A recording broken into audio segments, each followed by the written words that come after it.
Merci.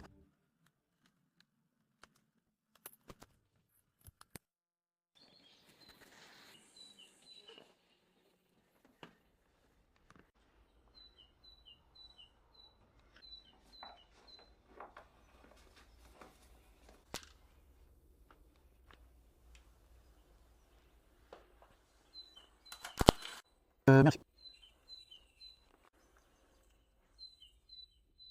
Toi.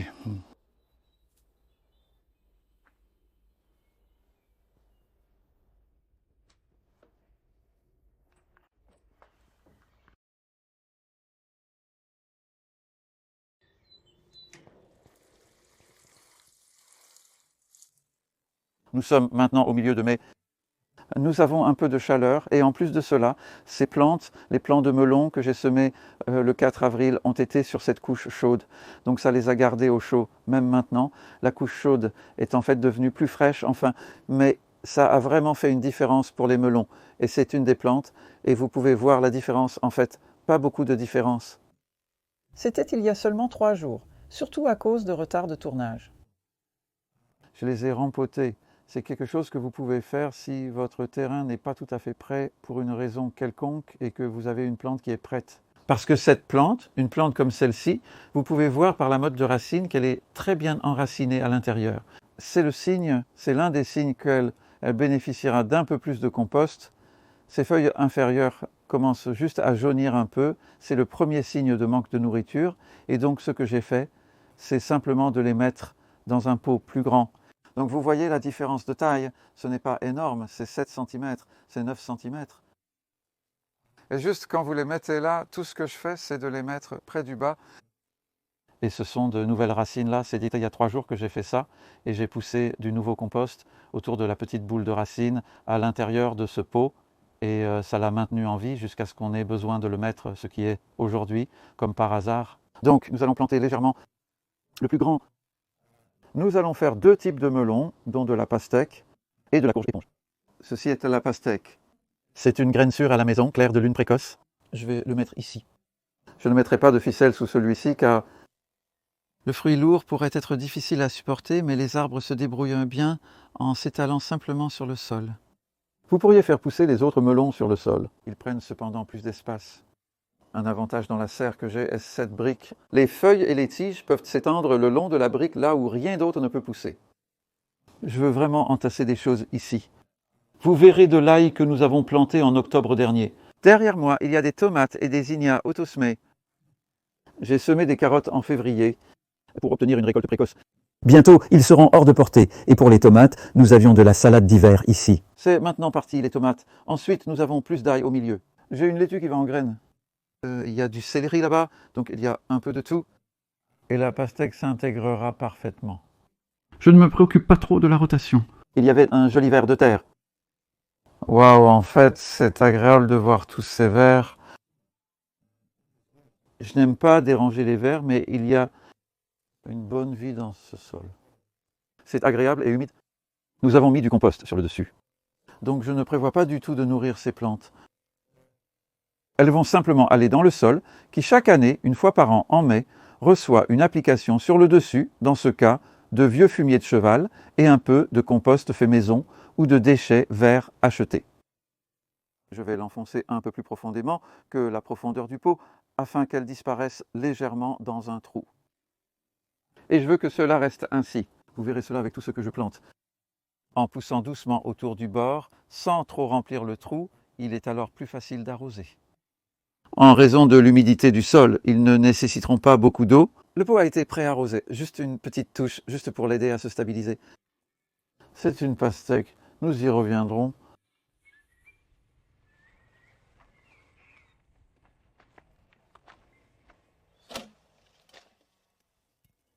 Voici donc la ficelle.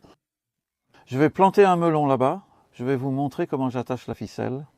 C'est en fait celui que nous avons utilisé l'année dernière. Vous pouvez les conserver en polypropylène. La raison d'utiliser du polypropylène est qu'il ne pourrit pas dans le sol, car vous le mettez sous la motte de racine, et si vous utilisiez une ficelle naturelle, elle se décomposerait avant la fin de la saison, et alors votre plante n'a plus de soutien et veut tomber. Donc, La ficelle est présente, je vais le mentionner brièvement. Celui-ci est sur le cadre du tunnel en polyéthylène. La plupart d'entre eux, nous avons mis des fils dans le tunnel ici. Voici quelques concombres que nous avons plantés récemment. Et en fait, je ne les ai pas attachés à l'époque. Vous pourriez aussi faire cela avec des melons. Vous pourriez utiliser de la polaire pour leur donner une chaleur supplémentaire pendant quelques jours à 2 semaines après la plantation, en cas de nuit particulièrement froide. Mais plus que tout ici. En fait, c'est le vent. Le vent dominant souffle dans cette porte du fond et il secoue vraiment ces plantes. Les concombres et les melons, ils n'aiment pas ça. Ils survivront, mais une protection améliorera grandement leurs conditions. Surtout pour les très petits. Donc ici, j'utilise un nœud différent. C'est un nœud coulant très simple et rapide, comme ça, ce n'est pas pour serrer la corde, mais juste ferme et il donne du soutien à la plante au fur et à mesure qu'elle grandit et elle est seulement maintenue dans le sol par l'extrémité noueuse sous la motte de racine, donc pour la plantation. C'est comme nous l'avons vu dans la serre pour la pastèque. Vous faites un trou, j'aime être précis avec mon trou, j'utilise la truelle. Pour couper les côtés du compost, je ne veux pas enlever plus de terre ou de compost que je n'ai besoin.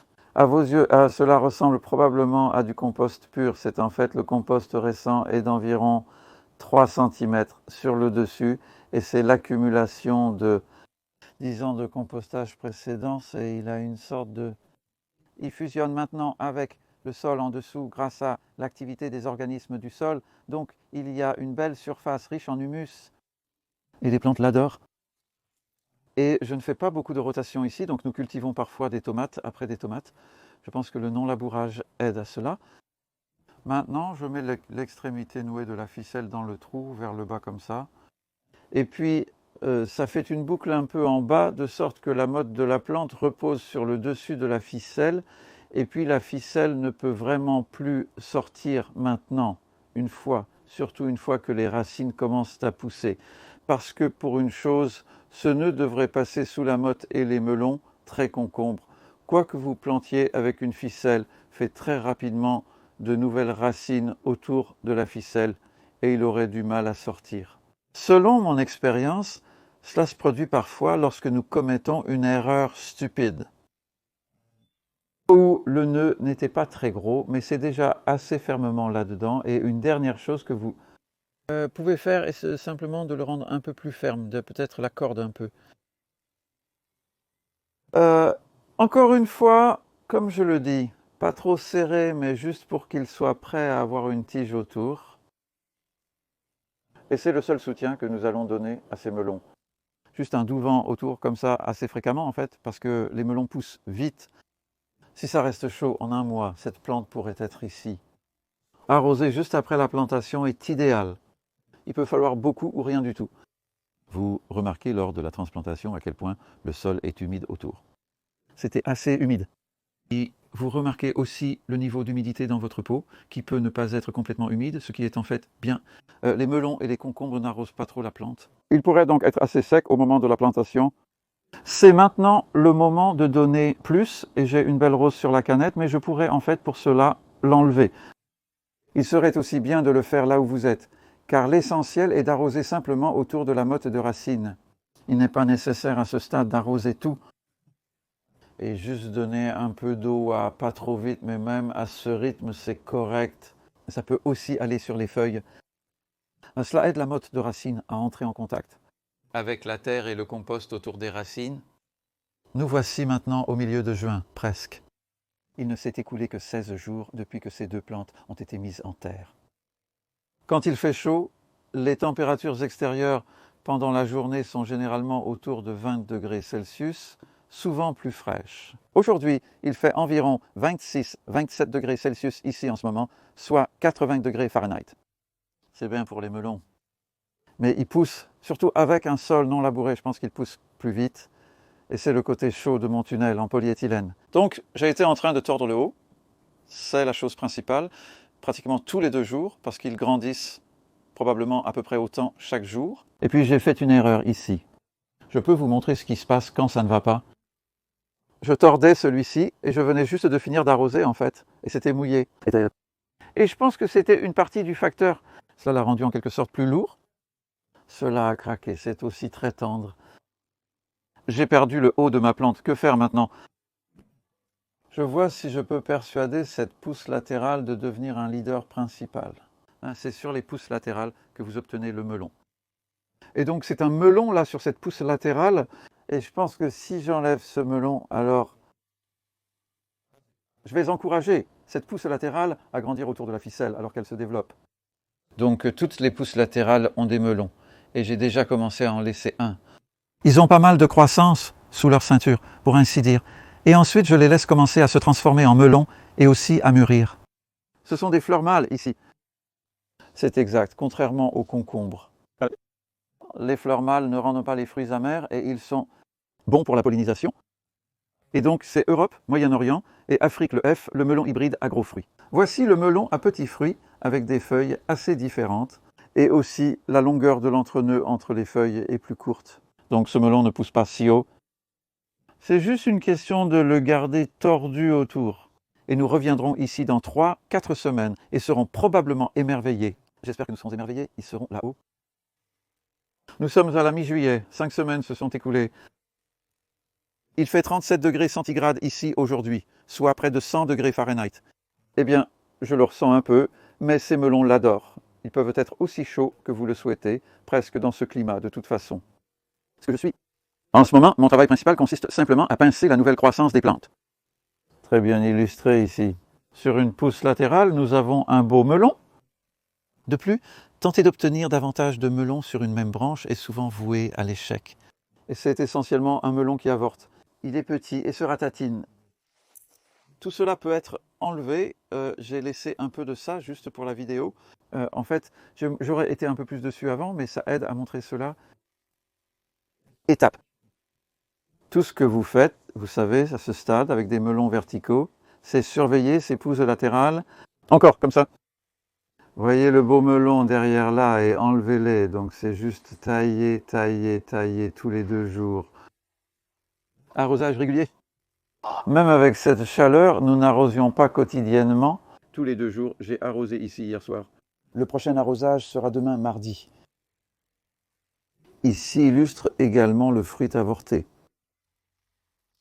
Celui-ci ne deviendra jamais un melon, contrairement à celui-ci qu'il est devenu. Et c'est la plante où j'ai pincé, cassé le sommet et je l'ai tordu par erreur. Ceux-ci poussent donc sur un tube latéral. Je suis assez impressionné moi-même et nous avons 3 melons de taille décente sur cette plante. Je suis content de cela car ceux-ci peuvent devenir assez gros comme on peut le voir sur celui derrière moi. C'est plus une taille complète. Melon de cette variété. C'est la même variété appelée Émir et même histoire en éliminant les pousses latérales. Mais j'ai juste trouvé, regardez ça, c'est une pousse latérale.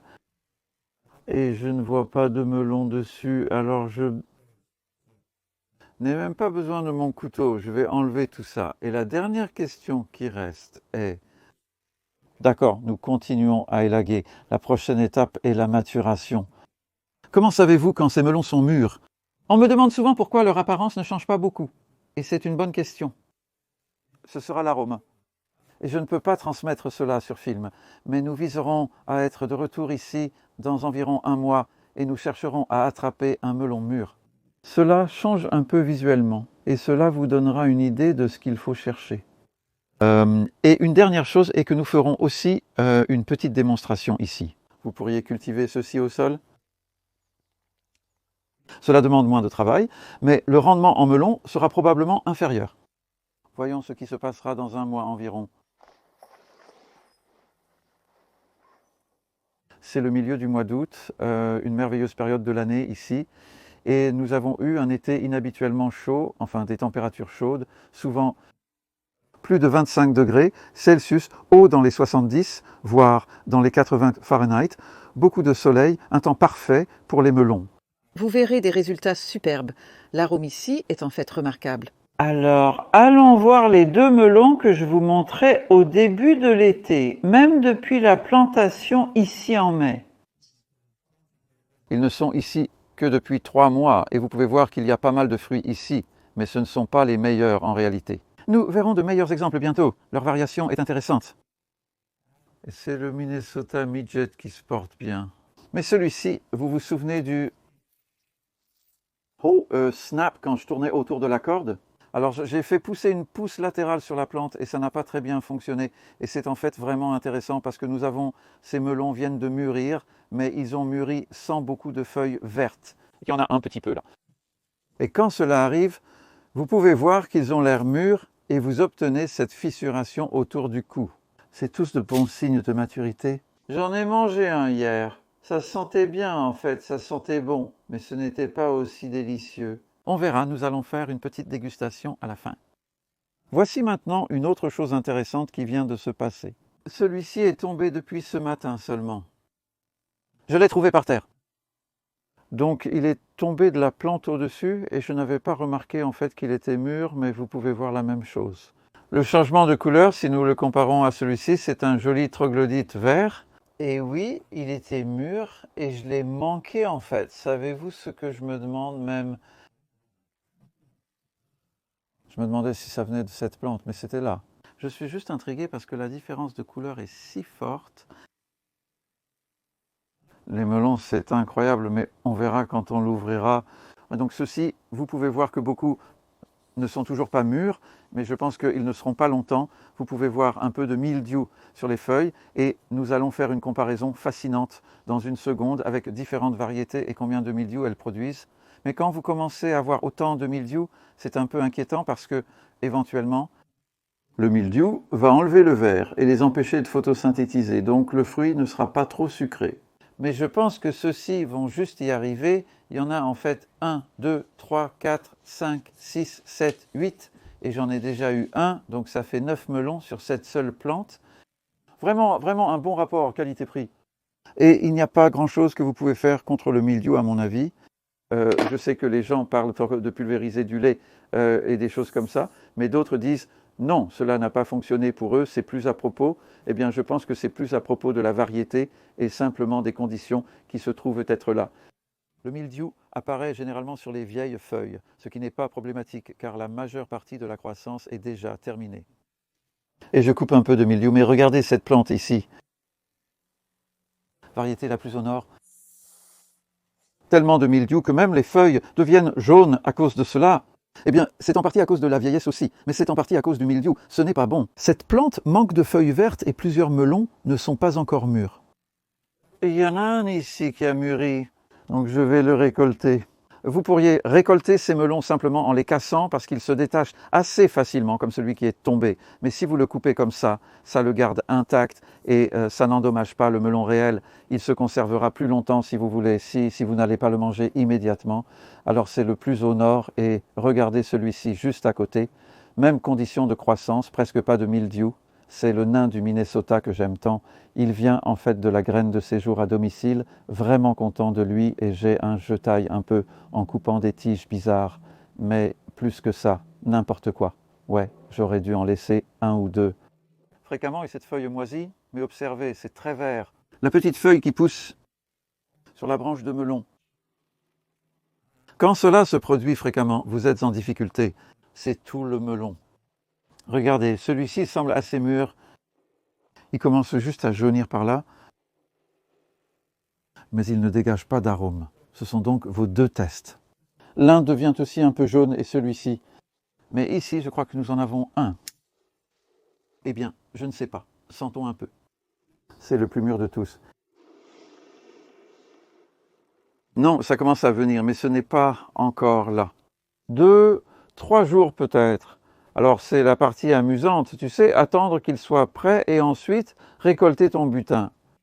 Il y en a un ici que je pense avoir observé pendant pas mal de jours. Eh bien, ces deux-là en fait. Je pense que ce sont ceux-là. Ce sont des Hogan. J'ai peur d'avoir mélangé les étiquettes, mais on m'a donné des graines simplement appelées Hogan, et cela y ressemble. Je ne pense pas que celui-là soit là non plus. Et celui-ci aussi, non. Pas tout à fait, peu importe, parce que nous avons tellement de bons, mais un où vous pouvez voir la différence entre, disons, celui-là et un autre comme celui-là. Et quand vous voyez, vous cherchez juste ces types de changements, changement de couleur, mais il n'y a aucune fissure autour du cou sur celui-ci. Il a toujours l'air très bien et ferme. Cela pourrait prendre 4 ou 5 jours, puis la différence entre les faire pousser sur une ficelle. Donc même variété ici, comme sur le sol ici. et nous ne pouvons pas bien voir non plus. Eh bien, combien de melons sont sur le sol avec ça? Je ne pense pas qu'il y en ait autant que nous en avons sur la plante comme la ficelle, et ils ne sont rien, ils sont comme mûrs et ils sont plus petits. Donc pour moi, dans l'ensemble, aussi facile que j'aime la facilité de la culture sur le sol, je pense que c'est approprié là où vous avez un climat vraiment chaud et sec et un été très chaud, plus chaud que nous avons même cette année, vous êtes plus susceptible d'obtenir un résultat, en partie à cause, encore une fois, du contrôle de cet oïdium. Et l'oïdium a tendance à se produire exactement comme vous pouvez le voir ici sur beaucoup des branches qui sortent. Là, il y a une pousse latérale qui aurait été une pousse latérale sur la plante haute. Elle est sortie de la tige principale qui est là. Cela pourrait même être en fait une pousse latérale elle-même. Non, je suis désolé, ça passe en dessous. C'est assez déroutant. Donc si nous suivons cela en arrière, ça va, waouh, ça remonte vraiment loin. C'est là où il est difficile de tracer l'évolution d'une plante sur le terrain, à moins d'être vraiment dessus. Je ne chercherai pas l'origine de celle-ci, mais c'est un exemple de comment les pousses latérales peuvent brûler. La plupart des feuilles de mildiou ici se trouvent sur de petites pousses latérales sortant des tiges. Alors, maintenant, par comparaison, oh, il y en a une qui tombe. Ah! Et cela a un peu d'arôme qui est tombé de cette plante, donc il y a une autre dégustation légèrement différente. Nous allons juste par contraste complet jeter un coup d'œil dans la serre à une plante de pastèque. La seule plante que j'ai mise en place en mai, 3 mois. Et pendant ce temps, à l'extérieur, il s'est aussi passé beaucoup de choses dans le jardin. Tout cela a poussé en 3 mois. Ce sont des haricots grimpants pour les graines sèches non cueillies. Ce sont des haricots verts que nous cueillons pour les graines, pour les gousses. Il y a plus de haricots verts là-bas parce qu'il a fait si sec, nous avons eu très peu de pluie et avec ma quantité d'eau limitée, j'ai choisi de les laisser pousser des gousses sèches. Donc ce sont des gousses sèches de haricots que vous pouvez cueillir assez tôt pour manger des haricots en hiver. Je passais donc d'une récolte d'été à une récolte d'hiver sur la même plante. Et cette serre devient un peu plus chaude que le tunnel en polyéthylène. Je fais aussi toute ma propagation ici, ce qui est bien en été, même moins est totalement possible à faire dans ces hautes températures. Et ce que je me demande, c'est avons-nous le droit à une pastèque? Donc cette plante a poussé. Il y en a beaucoup, il y en a 4 là. Et puis si vous regardez le long, il y a un là-bas. Il y en avait 3 là. J'en ai déjà ramassé un à la fin et nous les regardions juste maintenant en fait. Et il y avait une petite grenouille qui sautillait. C'est un habitat fantastique pour les grenouilles et les crapauds. Je pense qu'il y en a pas mal sous ces feuilles. Vous pouvez voir à quel point les feuilles sont denses. Et à partir de cette seule plante, comment fait-elle cela? Je ne sais pas. Tous ces melons et cette pastèque que je vous ai montrés, je les cultive sans engrais, sans nourriture, juste avec le compost mis en mai avant la plantation. Et cela fait toute l'année. Nous cultivons aussi des salades avec ça. Alors, jetez un coup d'œil. Comment savoir si une pastèque est mûre? Eh bien, le grand indice est, et j'ai appris cela de Katia en Slovénie. C'est une délicieuse histoire sur Instagram. Leurs étés sont plus chauds là-bas. Cela doit devenir marron. La petite vrille qui sort, c'est la tige du fruit réel. Et il y a la petite vrille. Idéalement, ce devrait être marron, mais ce n'est pas le cas. Cependant, vous voyez le changement de couleur entre celui-ci et celui juste à côté. C'est plutôt un peu comme avec les melons. C'est une pastèque jaune à chair jaune. Je vais la cueillir, même si elle n'est pas parfaitement mûre.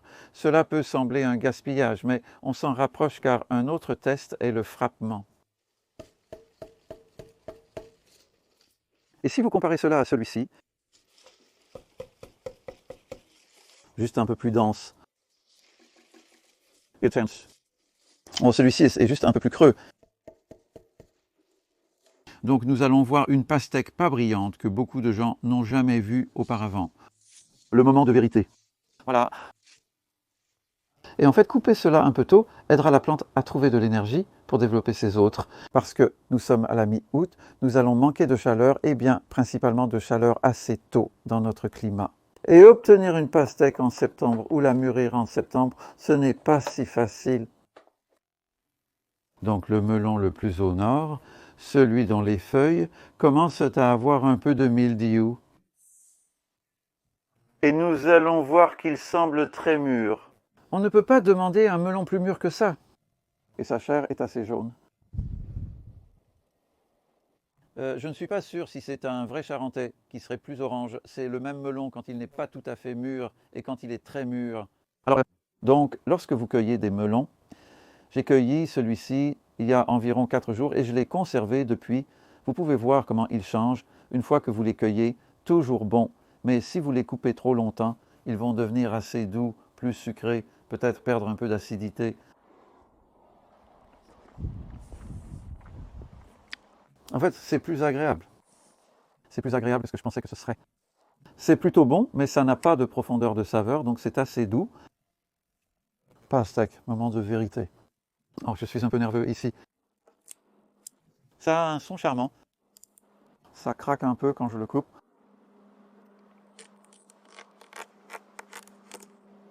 C'est une variété jaune, au fait. Ne vous attendez pas à une peau rouge. Oh non, tout ce jus qui s'écoule. D'accord, c'est prometteur. Ah, on y arrive. Mais ces fruits, ces pépins, tu vois, ils seraient noirs si c'était complètement mûr. Cela dit, tu sais, eh bien, certaines personnes mangent ça, n'est-ce pas? Pourquoi pas?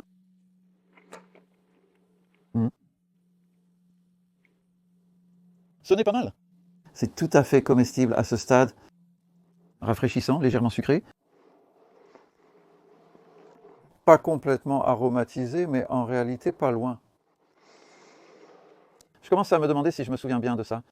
Mais je suis certain qu'ils étaient noirs lorsque je les ai semés. C'était une graine sûre pour la maison. D'accord. Qu'est-ce que c'est? Je suis assez sûr que cela pourrait être Logan, je pense. De quelle couleur sera-t-il? Je pense qu'il va être orange. Je n'ai pas encore goûté ceci. C'est la graine qu'on m'a donnée. Ça sent bon, ça sent aromatique. Ouais, regarde ça. C'est plutôt bien. C'est un signe d'une maturité raisonnable, juste la belle couleur orange de cette chair. Par-dessus tout, la douceur est votre guide. Quand ils sont moins mûrs. C'est délicieux, en fait. D'habitude, je couperais plus près de la peau. Avez-vous remarqué que plus vous vous rapprochez de la peau lorsque vous coupez ou mangez des fruits, moins c'est sucré? La partie suédoise est au milieu, autour de la graine. C'est toujours bon. D'accord, maintenant, nous avons 2 nains du Minnesota, assez jolis. Ce champignon, je l'ai cueilli il y a seulement 4 jours. Il est dans le magasin. J'ai fait une coupure avant la vidéo, je pense, et j'ai réalisé que nous devrions faire cela à l'écran. Ouais, regarde ça, regarde ça. Pour moi, c'est un Charente magnifiquement mûr qui va probablement être... Oh, il est vraiment doux à couper aussi.